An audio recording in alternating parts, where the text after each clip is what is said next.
കോട്ടയം ജില്ലയിലെ ഏറ്റവും വലിയ കോടതി സമുച്ചയമായ ഏറ്റുമാനൂർ കോർട്ട് കോംപ്ലക്സിന്റെ നിർമ്മാണ പ്രവർത്തനങ്ങൾ ആരംഭിക്കുന്നതിനായി ടെൻഡർ നടപടികൾ സ്വീകരിച്ച് പരസ്യം ചെയ്തതായി ഏറ്റുമാനൂർ ബാർ അസോസിയേഷൻ ഭാരവാഹികൾ വാർത്താസമ്മേളനത്തിൽ അറിയിച്ചു.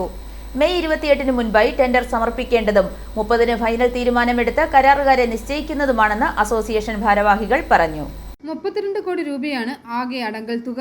5 നിലകളിൽ അത്യാധുനിക സൗകര്യങ്ങളോടെയാണ് കോംപ്ലക്സിന്റെ നിർമ്മാണം. കോടതി പരിസരത്തെ ഗതാഗതക്കുരുക്ക് ഒഴിവാക്കുന്നതിന് വൺ വേ സിസ്റ്റം ഏർപ്പെടുത്തിയ പുതിയ റോഡ് സംവിധാനവും ഇതോടൊപ്പം ഉണ്ടാകും. 115 വർഷത്തെ പഴക്കമുള്ള പഴയ കെട്ടിടമാണ് പൊളിച്ചു നീക്കിയത്. കോടതിക്ക് ആവശ്യമായ റവന്യൂ ഭൂമി ജുഡീഷ്യൽ ഡിപ്പാർട്ട്മെന്റിന് വിട്ടുകിട്ടുന്നതിനുള്ള കാലതാമസമാണ് പുതിയ കോടതി സമുച്ചയം വൈകിയതിനുള്ള കാരണം.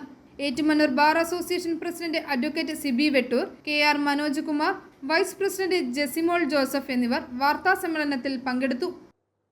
ഏറ്റുമാനൂർ ബാറിലെ അഭിഭാഷകരെയും കക്ഷികളെയും സംബന്ധിച്ചിടത്തോളം വളരെ സന്തോഷകരമായ ഒരു വിവരം അറിയിക്കുവാനാണ് ഞങ്ങൾ നിങ്ങളുടെ മുമ്പിൽ വന്നത്.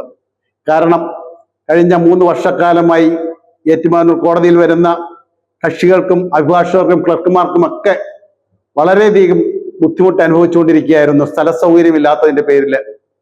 അതിന് ശാശ്വത പരിഹാരം എന്ന നിലയിലാണ് പുതിയ കോർട്ട് കോംപ്ലക്സ് വരുന്നത്. അത് 5 നിലയിലാണ് പുതിയ കോർട്ട് കോംപ്ലക്സ് പണികഴിപ്പിക്കാൻ പോകുന്നത്. ഏറ്റുമാനൂരിൽ സബ് കോടതി അടക്കം വിവിധ കോടതികൾ വന്നു കഴിഞ്ഞാൽ അതിനു കൂടി ഉപകരിക്കുന്ന രീതിയിലാണ് പുതിയ കോർട്ട് കോംപ്ലക്സിന്റെ പണികൾ നടത്തുന്നത്.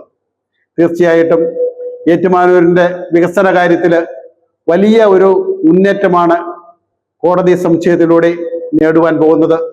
തീർച്ചയായിട്ടും അത് ഏറ്റുമാനൂരിന് വലിയ മുതൽക്കൂട്ടായി മാറട്ടെ എന്ന് ഞങ്ങൾ ആഗ്രഹിക്കുകയാണ്.